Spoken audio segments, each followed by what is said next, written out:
Mohamed Salah came to Britain with quiet determination, dazzling footwork, and a deep sense of faith, but even the kindest souls aren't spared when prejudice hides behind a badge. In this story, you'll see how a moment at the airport turned into something far bigger than anyone expected. Where are you watching from today? We'd love to know. It was a chilly Tuesday morning when Mohamed Salah and his wife, Magi, landed at Heathrow, wrapped in a long coat and a quiet smile. Salah tried to keep a low profile. Not an easy task considering half the country's football fans could spot him from a mile off. Still, he looked more like a kindly neighbor from down the road than one of Liverpool's brightest stars. Maggie, always composed and warm-hearted, walked beside him wearing her hijab and carrying a small leather bag. They were in London for a charity event, supporting refugee children. Not the kind of visit you expect drama from, really. As they made their way through the terminal, Salah nodded politely to a few Starbucks fans. One bloke near the Costa tried to sneak a selfie but thought better of it after catching Salah's gentle glance. You could say the man has presence, but not the flashy kind. Then as they approached the security queue, a uniformed TSA officer caught sight of them. Unusual, considering that TSA is an American agency, but it turns out there was a joint US-UK screening zone that day for passengers heading to New York. The officer, a woman in her late 40s with an expression that could sour milk, narrowed her eyes. She whispered something to her colleague, while watching Mohamed Salah noticed just a slight change in his face. Nothing loud, just quiet awareness. They placed their bags on the belt and walked forward, completely unaware that a routine check was about to take a rather unpleasant turn. The queue at security wasn't particularly long, but there was that usual hum of airport nerves in the air. The rustling of jackets, the clatter of plastic trays, someone muttering about losing their boarding pass again. Salah and Magi stood, patiently hand in hand, quietly chatting about what to have for lunch once they landed in New York. Something warm, she suggested. Maybe not another pre-sandwich, he joked. But just a few steps ahead, the TSA officer hadn't taken her eyes off them to be fair, it wasn't Salah she seemed focused on. It was Magi, more specifically her hijab. The woman leaned over to her colleague, a man with a headset that looked far too big for his head, and whispered something.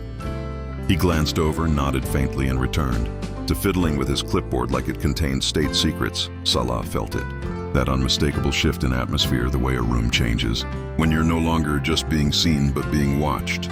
He glanced at Magi. She offered a small smile, the kind that says, "Let's just get through this." It wasn't the first time after all, but still, it never gets any easier. They reached the front. The officer gestured to Magi and rather abruptly asked her to step aside for additional screening. No explanation, no eye contact either, oddly. Just a flat voice and an outstretched arm. Salah opened his mouth calmly. "Is there a problem, miss?"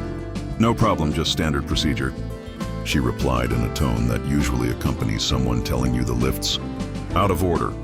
She didn't look at him. Magi was led to a small cordoned-off area near the side, still in full view of the queue. Salah tried to follow, but the second officer blocked his way with an apologetic shrug. "Sorry, mate, you'll have to wait here." That word. Again, procedure. The magic spell that makes everything acceptable no matter how wrong it feels. Magi stood there, hands clasped calmly in front of her, while the officer began to ask questions: where she was from, where she was going, why she wore that thing on her head. The temperature in the terminal hadn't changed, but for Salah it suddenly felt colder. Magi stood quietly in the designated screening area, if one could call it. That it wasn't exactly private. A few retractable barriers and a rubber mat on the floor. That was it. Passengers still queued just meters away, casting curious glances that ranged from puzzled to downright nosy. Some tried not to stare, others didn't bother. The TSA officer stood opposite Magi with a clipboard, tapping it rhythmically with her pen. Tap, tap, tap, the rhythm of authority, or so she imagined. Name: Mohamed Salah, nationality Egyptian. The officer scribbled something down, though. Quite what no one knows. It's hard to imagine she hadn't already gathered that from the passport in her hand. And the scarf, why are you wearing it? Magi blinked. It's called a hijab, it's part of my faith. The officer nodded slowly, as if this were a GCSE question and she needed time to process it. Right, and do you ever take it off? Of course, at home around other women, so not in public then. Not usually, unless I'm asked to remove it in a private room by a female officer. The response was calm, polite, practiced. Even Magi had answered this sort of question before at embassies, airports, even in the odd Uber, but this time there was something different, something in the air. The officer wasn't asking out of curiosity. She was trying to prove something. Meanwhile, Salah stood a short distance away, arms crossed, watching everything. He wasn't the type to cause a scene, not his style, but you could see the tension in the way his jaw set. A few people had now recognized him, whispering behind, hands phones slowly emerging from coat pockets. A teenage boy mouthed, "Is that Salah?" to his dad, who looked equally unsure whether to ask for a photo or step back and pretend he wasn't there. Back in the screening area, the officer lowered her clipboard. "I'm going to need you to remove the hijab." Maggie's eyebrows lifted slightly. "I'd be happy to, but in a private room, please." With another woman, the officer hesitated. "Bomb, but only for a beat. No, it needs to be done here." Here Magi looked around in front of all these people and men. "Yes, it's for identification purposes."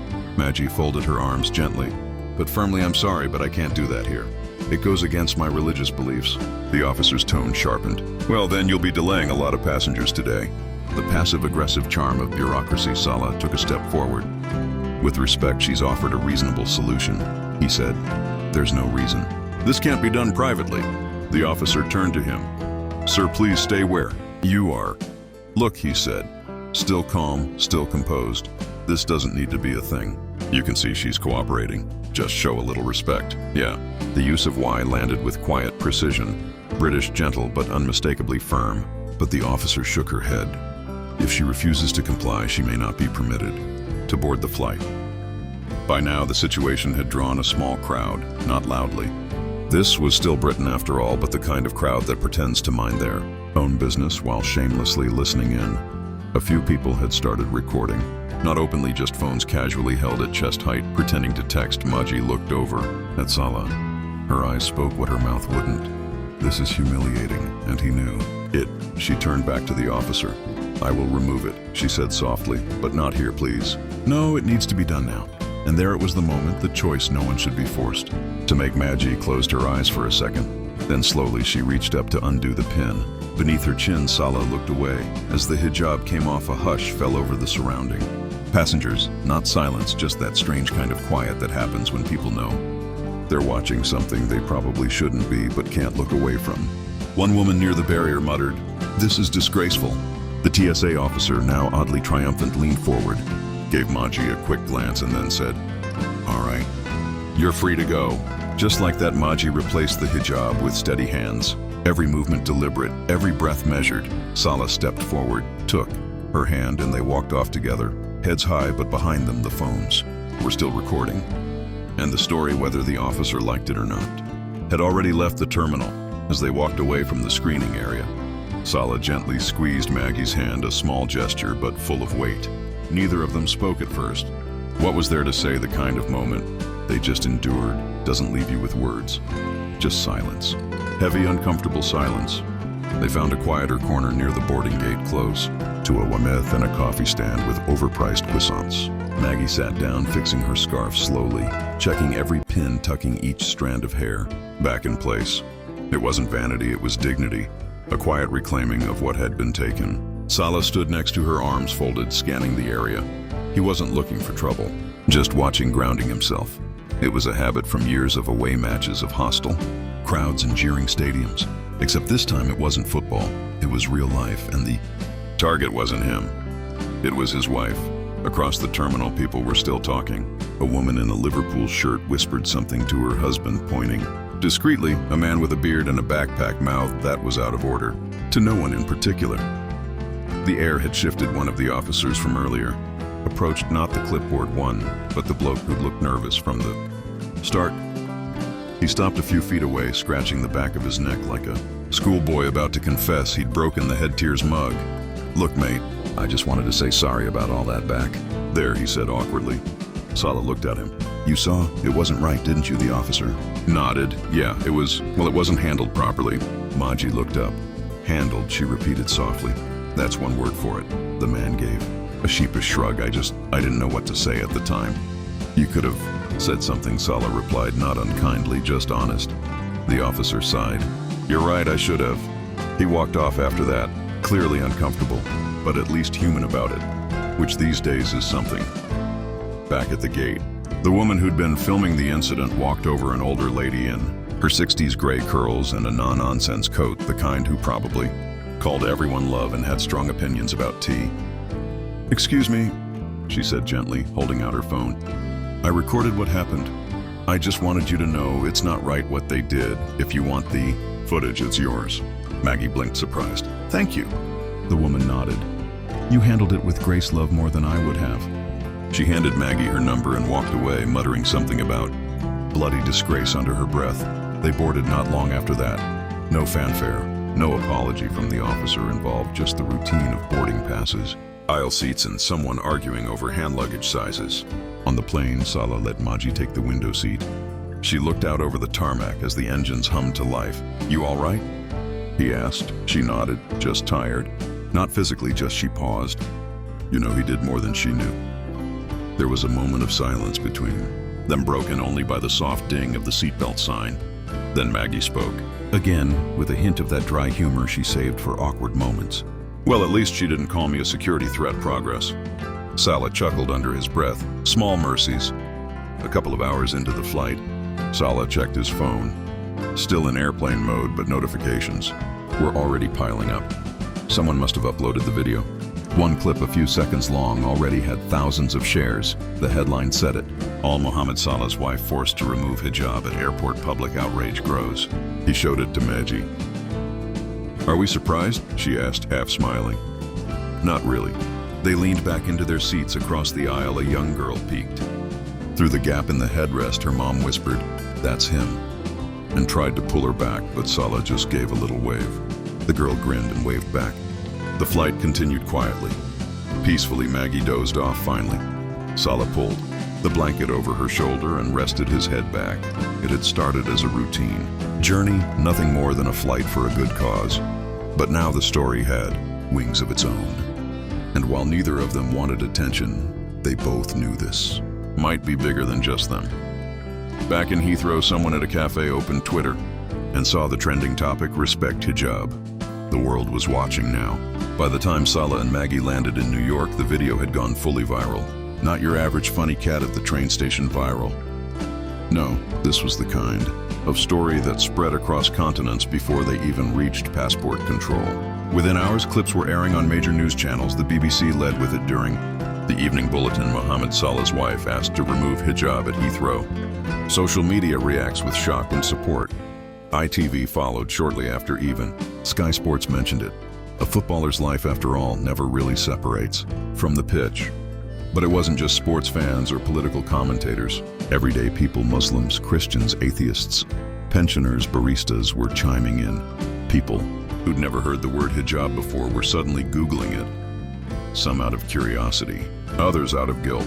The footage itself wasn't long, just 45 seconds, but it said plenty. The cold voice of the officer, the awkward silence, Maggie standing still, surrounded by strangers.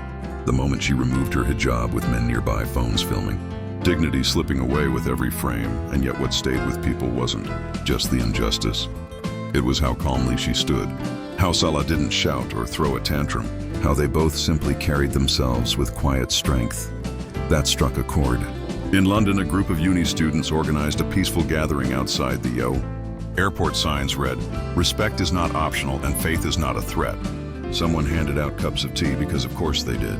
Meanwhile, at Heathrow, the airport's social media account tried to issue a statement. It read like a watered-down apology written by a committee of lawyers. "We are aware of an incident involving a passenger at our international terminal. We take religious freedom seriously and are reviewing our procedures. No further comment at this time." Not exactly poetry. The public wasn't impressed. Thousands replied within the hour. One user tweeted, "You didn't review procedures when she was standing there in front of everyone, did you?" Another wrote, "If that had been a nun's veil, would she have been asked to remove it too?" The comments kept coming. Then the story jumped upon CNN, picked it up. Then Al Jazeera, then a morning show in Australia. Even an anchor in Canada, bless him, tried to pronounce Magi correctly, live on air, and absolutely butchered it. Points for effort. But perhaps the most surprising voice came from someone unexpected, a former Premier League player known more for yellow Cards, then thoughtful opinions tweeted, "You don't mess with people's beliefs." That was out of order. Full respect to Salah and his wife for how they handled it. That one tweet alone had over 300,000 likes in an afternoon back in New York. Salah kept quiet. No interviews, no statements, just a quiet hotel check-in, a few polite cheers to the reception staff and a smile to the doorman who nervously asked for a photo if it's not too much trouble. He declined gently. "Maybe later, mate." Magi, meanwhile, received messages from all over the world. Women sent photos of themselves wearing hijabs in solidarity. One teenage girl from Birmingham wrote, "I was scared to wear mine at school, but seeing you stay strong made me feel proud. Thank you." Maggie read it twice, then a third time. Then she replied, "You're stronger than you know. Never let fear make you smaller." At the hotel, Salah and Magi sat by the window watching the city lights. The sounds of taxis and sirens below New York was always noisy, but tonight it felt oddly still. Salah looked over. "How are you feeling now?" Magi shrugged. "Like I want to sleep for a week." He chuckled. "We've got a charity gala tomorrow. No pressure." "Oh, lovely," she said. "Will there be someone asking me to take my scarf off again? Or is it just canopies this time?" He grinned, that dry British humor of hers still intact. "Probably just canopies," he replied. "Though I can't promise the small talk will be any less painful." She smiled. "I'll take my chances." Just then, Salah's phone pinged. A message from his club back in England. Simple, supportive. "We stand with you and Maggie. Let us know if you need anything." A few minutes later, another message came in. This one from a rival club, not even one he'd ever played. "For no one should go through that. Respect to you both." Salah put the phone down and looked out the window again.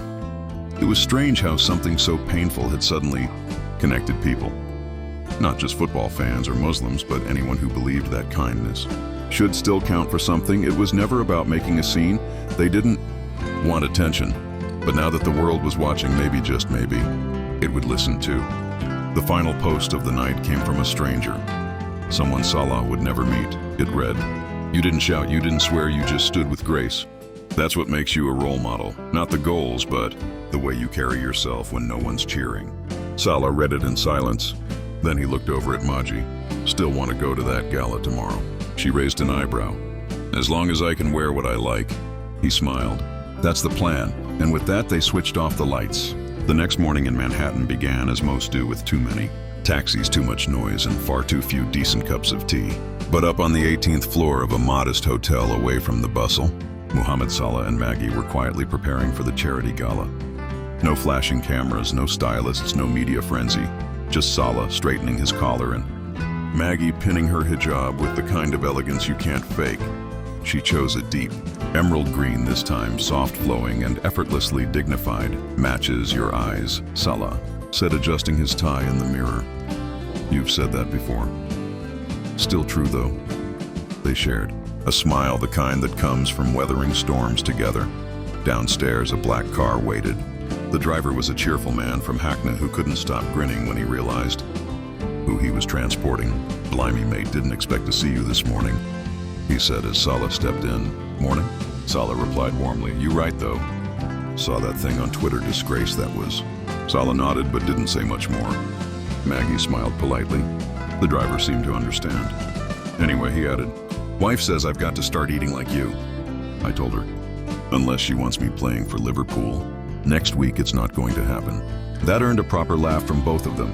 At the gala, the atmosphere was classy but relaxed. Fewer football shirts, more cocktail dresses, but still full of people who looked genuinely moved to be there. It was a fundraiser for refugee children in Europe and the Middle East, something Salah had been quietly supporting for years without much fuss when they arrived. The room went a little quieter, not out of fanfare but respect. People stood not clapping, just standing as if to say, "We see you." The host, a calm American woman in her 50s, approached. "Magi first. I just wanted to say how sorry I am for what happened at Heathrow." "That was appalling, thank you," Magi said softly. "We're all right, just a bit tired of it all." "Well, you've got a lot of people behind you tonight, just so you know." Later during the program, the host invited Salah on stage to say a few words, not a speech. Just a few words. He didn't bring notes. He didn't need to.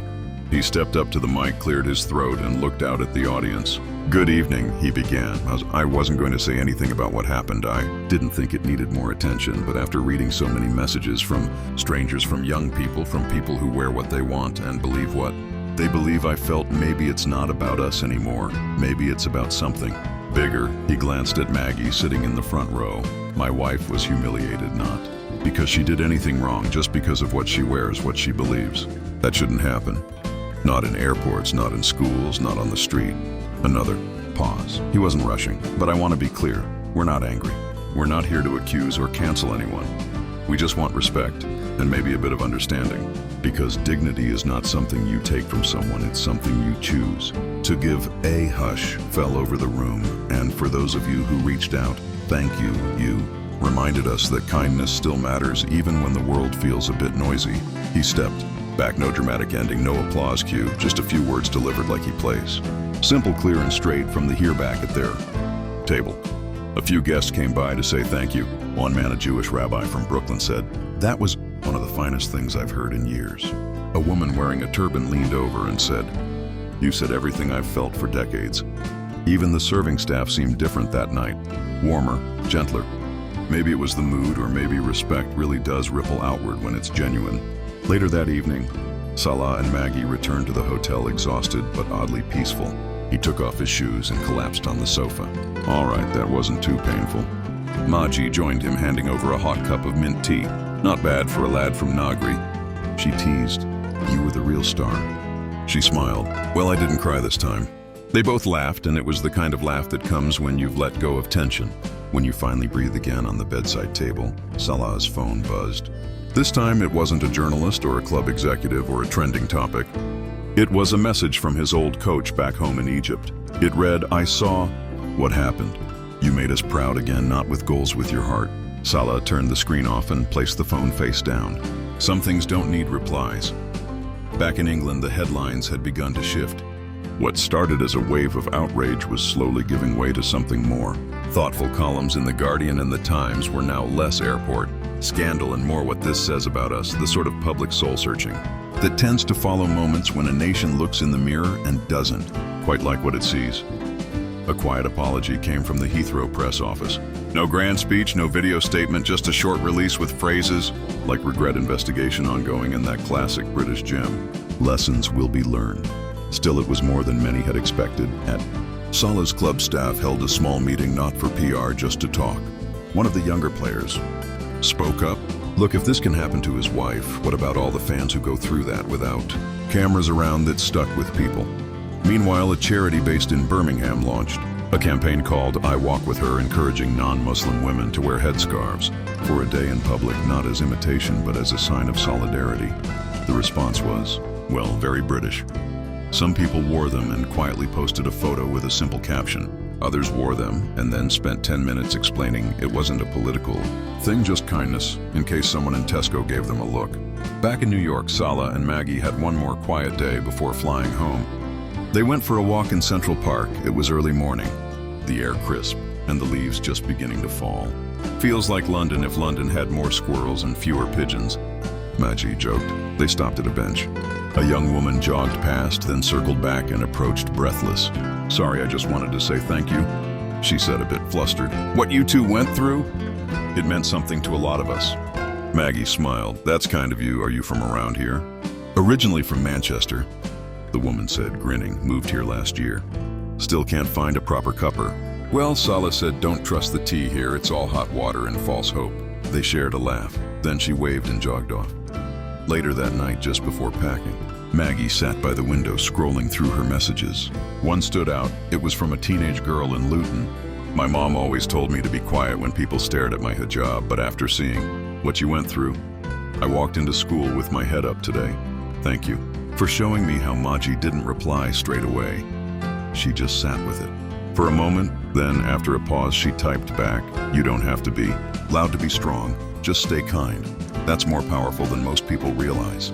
Salah was nearby, looking through a small gift bag they'd received at the gala. Amongst the usual brochures and pens was a handwritten note from a young refugee boy who'd benefited from the charity they supported. "I want to be like you when I grow up, not just famous kind." He folded the note carefully and tucked it into his passport. Some things are worth carrying. The return to London was uneventful, which for once was a blessing. No drama at passport control, no uncomfortable stares, just the soft hum of baggage claim and a friendly welcome back from a young staff member who looked slightly stunned when Salah smiled and said, "Cheers, mate." In return, outside the skies were gray, typical, but somehow it felt different this time. Not lighter necessarily, just clearer. In the days that followed, Salah kept a low profile. He trained. He spent time with his family. He declined media interviews and politely ignored requests to set the record straight. Because the thing is, he already had, not through a rant, or a press conference, or some grand public gesture, just by standing still when the world expected him to push back, just by showing that strength can be quiet and that faith isn't something to be hidden or explained away. And Magi, she returned to her life too, but with an inbox full of thank yous from women she'd never met and invitations to speak at schools and community centers, most of which she politely turned down. She didn't want a platform, she wanted peace. Still, she accepted one visit to a local girls' school in Liverpool.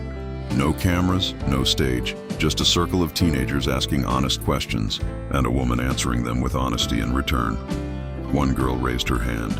Was it scary taking it off in front of all those people? Magi paused, then she said, "Yes, it was." The girl nodded, and then, perhaps without realizing it, sat up a little. Straighter back at home that evening, Salah watched the Premier League highlights on the telly, sipping mint tea while Maggie read beside him. "That young girl today," she said, "she reminded me of myself at that age, unsure, curious, a little too serious for her own good." Salah smiled. Sounds familiar, and that was it. No dramatic ending, no grand redemption arc. Just two people side by side carrying on, a little heavier maybe, but somehow stronger too. Sometimes the loudest message comes from those who say the least. If this story moved you, take a moment to subscribe. We're building a space where stories of quiet strength, faith, and resilience are told with heart. And you're very welcome here. God bless.